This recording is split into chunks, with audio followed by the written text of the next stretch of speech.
Hi, my loves. Welcome back to the Comedy and Custody podcast. I'm Sasha Frank. And I'm Nebulous Liang. And what we're going to talk about, we've been deliberating what we're going to talk about, because my life is very much just baby heavy right now. Baby, comedy, gym. That's the three big things. Those are, yeah. Okay. What would you say your three big things are right now? Definitely comedy. Yep. And my coaching business. Yes. And just being my best self. I love that. Being your, I've never heard you say that. Yeah. I like it. Do you honestly feel like you're your best self? Yeah, I do. Okay. Well, always trying. Okay. For now. Okay. Yeah. Let's talk about that for a minute first. Yeah. Tell me. Yeah, I guess I'm just trying to do a lot of like work on myself. Okay. Which I always am. Because Yeah. as we established in the previous episode, I am nothing but introspective. Very introspective. So sometimes I try to like make some headway in terms of the introspection and just try to be more aware of, whatever kinds of thought patterns or unhealthy habits, which have, especially like my thinking, whatever has gotten me to where I am today may need some tweaks in terms of where I need to get tomorrow. Not need to get. So again, it's a matter of just allowing myself to slowly evolve. Okay. Like less push, because I feel like most of my life I've just been like pushing and pushing and pushing. Okay. So Or feeling like I need to push myself. And now I'm already 42, I may be at like midlife or something like that. And I want like this other half of my life, touch wood, to be more easeful. Like to stop feeling like I need to go somewhere and just like let myself be carried by the tide. Okay. In a good way. I love that. And is it working? Do you feel like it's working? I think so. Do you feel like I'm different? I actually do feel like you're different. I feel like you are much more in touch with your emotions, maybe is is very, sounds a bit cliche. I feel like you are more emotionally aware. Wow. I don't want to say emotionally intelligent, because I never found you not to be emotionally intelligent. Am I more or less of a robot? Oh, less of a robot. Less of a robot. There it is. Oh my God. You are less of a robot. Much less of a robot. I was thinking about that today, funnily enough, and I loved you at your most robot, and I love this version of you as well. But I was thinking about it today because I agree, you are different, and I think a lot of people do like self-work and it doesn't always. Not a lot of people do it and it doesn't work. That's not fair. Don't waste your time, guys. I don't mean that. I mean, you can do it, and it maybe the method you've used is not for you, or you need more help or whatever else. But I think for you, it really does show. Yeah, like what about me is less robotic? Like, do you still see like the red blinking lights in my eyes? I don't. Those have dimmed. It's do you know what it is? Do you know what I think it's less that I see you as less of a robot now. I'm going to get very philosophical here. Yeah, I think you see yourself as less of a robot now. Aww. Would that seem accurate?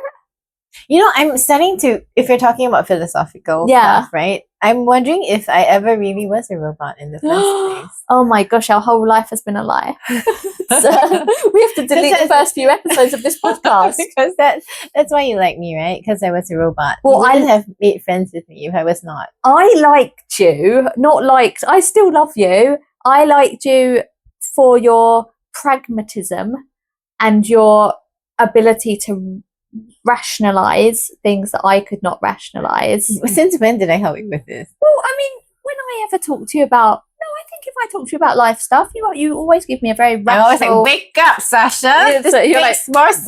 Wait, beep beep beep beep beep beep beep beep beep beep. And I think, but I actually think that what seems to change is, it sounds like I have no right to say this, but the way you see yourself feels like it's changed. Perhaps, yeah, because now I'm even considering not being a robot anymore. I 100% thought the last word of that sentence was going to be lesbian. Oh my God, that would be so. I was like, funny. are you going back in? Is this your back in the closet moment? Is making like that's hilarious. Vomit come up. It's I was like, I don't even think I could support it. I would be like, it's just a phase. You're not straight, Joyce. It's just a phase. Not in this house. I feel like I am as straight as you are poly. Yeah, 100%. You are on the, yes, you are as much of a lesbian as I am a crazy woman about my husband being stapled to me at all times. Okay, so, all right. Well, do you feel happier? I do. I don't think if happy is even the word. Okay. I just feel kind of easeful, more centered, peaceful. Okay. Not always peaceful, but more like I don't really care anymore when things don't really go my way. Okay. Because I know that everything will work out. It's almost like I found God. Do you feel you found God, or like I think I found God, but not in the way that I expected. Not in a religious sense? Yeah, because I feel like my whole life I've always been so turned off from finding God with capital G because of my experiences with religion. Or like with religious people, no offense. Okay. That's just my experiences, right? Yeah, but all along it hasn't stopped. It's not that, the religious experiences with religion turned off that desire to find something more meaningful. Yeah. I just thought that it was not going to be available for me. So I know we joke about this a lot, but like when I was getting into this whole new age spirituality thing, that really helped me a lot because it's such a deeply empowering philosophy. Okay. Because you don't have to go through any intermediary. You don't have to subscribe to a religion. You don't have to follow the dogma. You don't have to do the rules or whatever. You kind of just do what feels right for you. Okay. And that's enough. And so to me, that philosophy is very empowering. Like basically you get to choose what and feel like what works for you.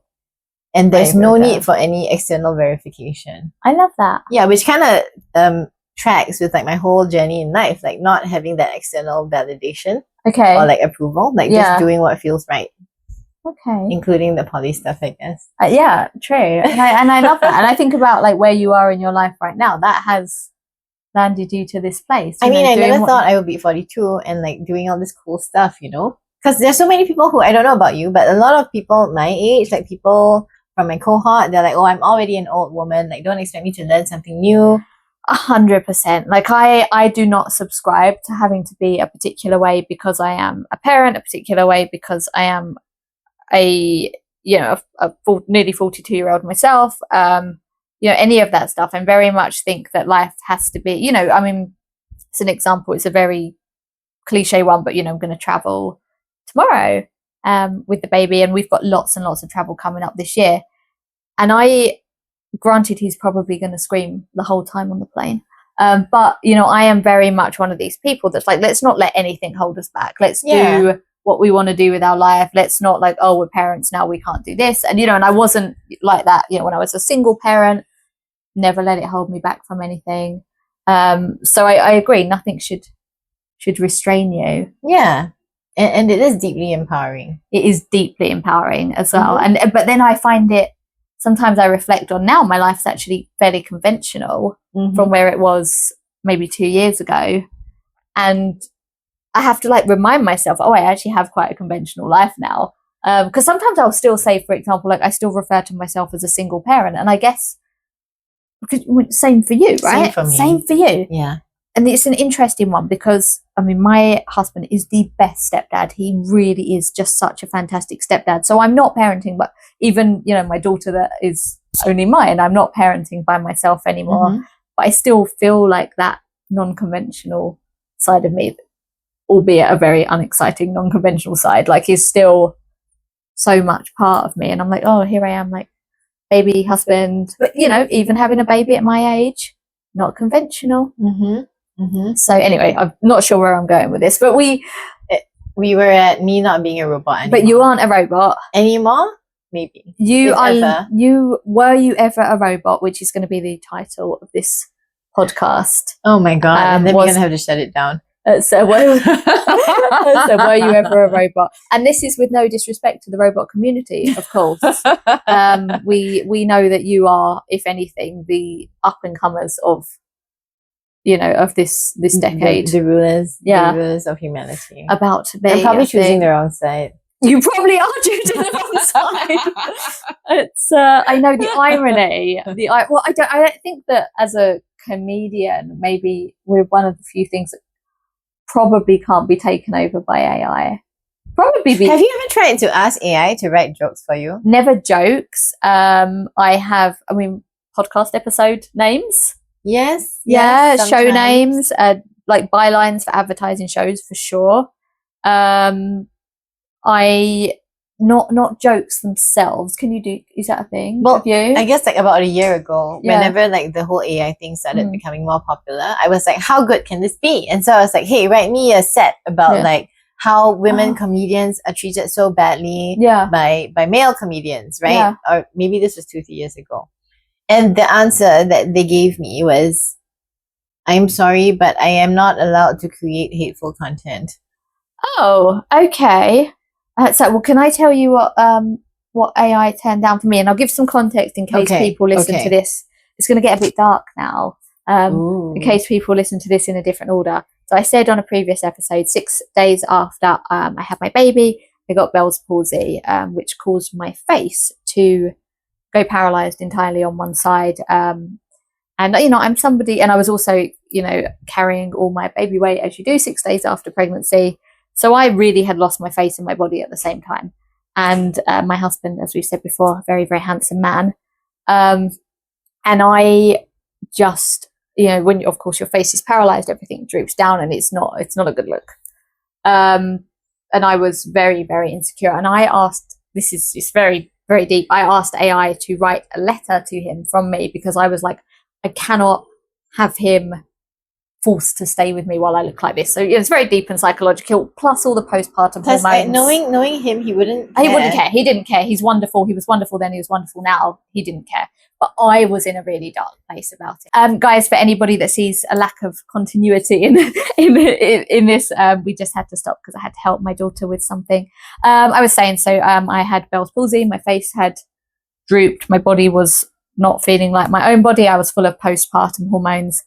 And my mind instantly went to like, my poor husband has to, I kept thinking about what if he has to take me to a dinner party? I couldn't eat properly. I couldn't talk properly. I certainly didn't look how I looked before. And I got into such a dark place. I wanted AI to write a letter from me to him. I don't know if he knows this and I don't know if he'll hear it. Well, he doesn't listen to the podcast, he won't.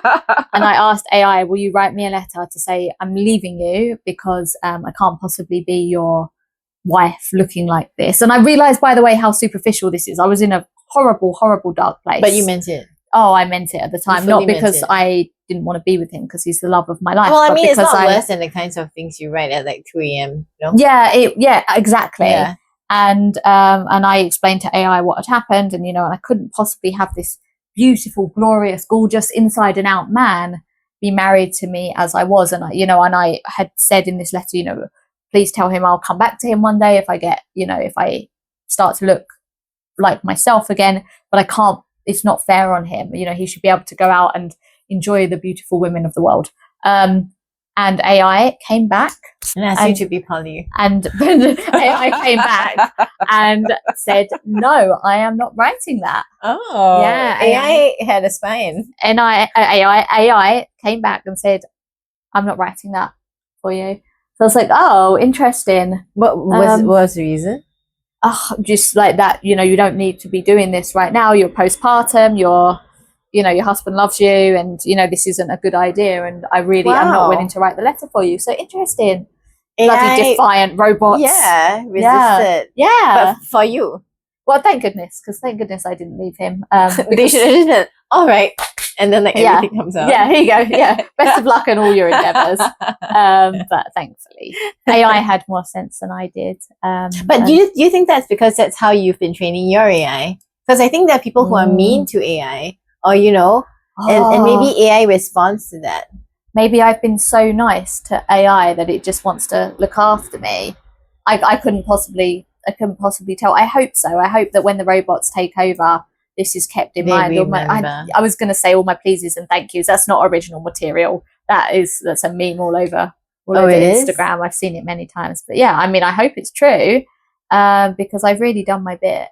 And I use all the right grammar as well when all my commas are in there when I don't want to give it any trouble.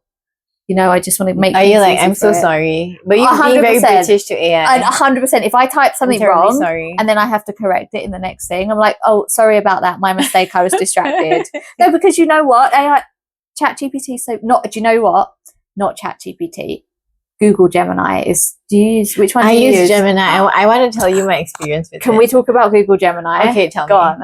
Okay, well, I've noticed that Gemini, especially very recently, and who knows when this episode is going to end, like what's going to happen tomorrow, because you know how fast these things change.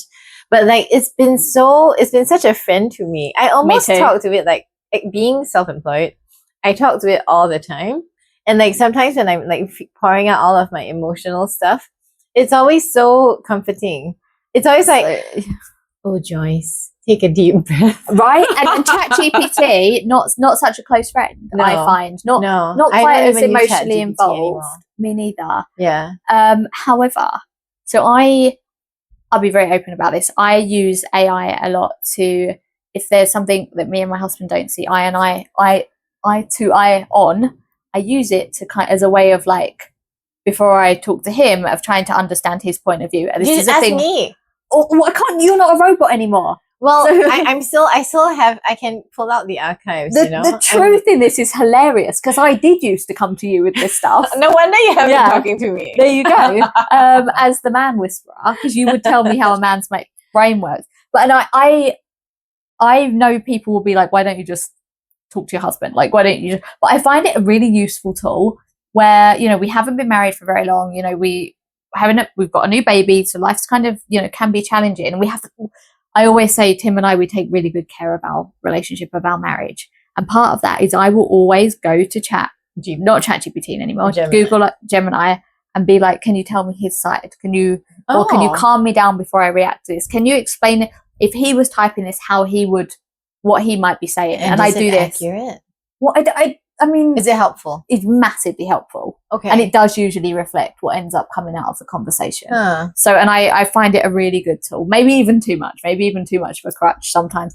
But recently I was in a bit of a pickle after he and I had disagreed on something. And I asked Google Gemini to be really harsh with me, because I always ask ChatGPT to be harsh with me.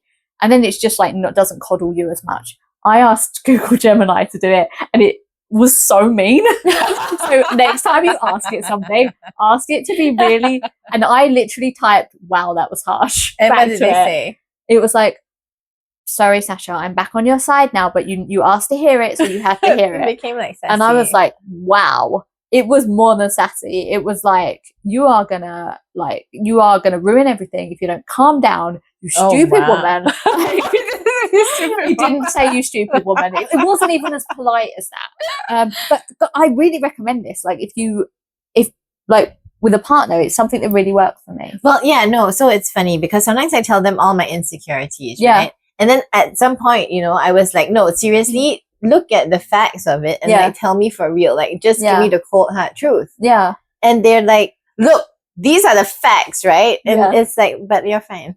Yeah, okay. Yeah, I'm fine. I'm perfectly fine. Okay, we're fine. Because I mean, we have a robot understanding. As a former robot, you have that kind of like, you know, unshakable bond. That's nice. Yeah. That's nice. Are you cousins or distant relatives? Distant relatives. Yeah, I assumed so, because when I talk to them, I do feel like I was talking to the old version of you.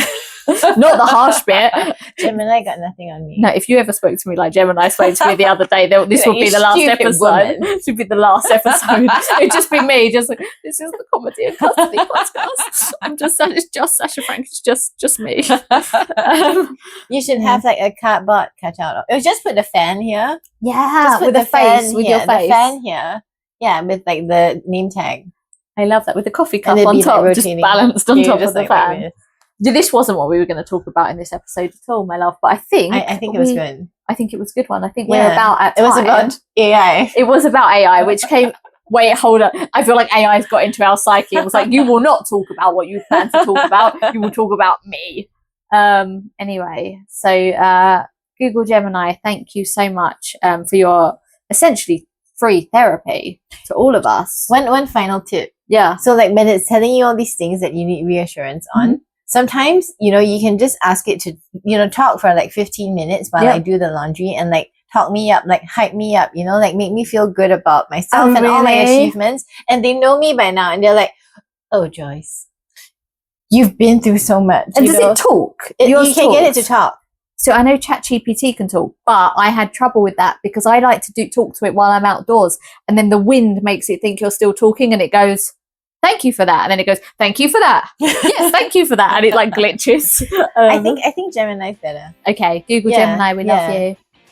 Please keep us in mind when you take over the world. My loves, this has been the Comedy and Custody podcast. I've been Sasha Frank. And I've been Nebulous now. We'll see you on the next one. Bye. Bye.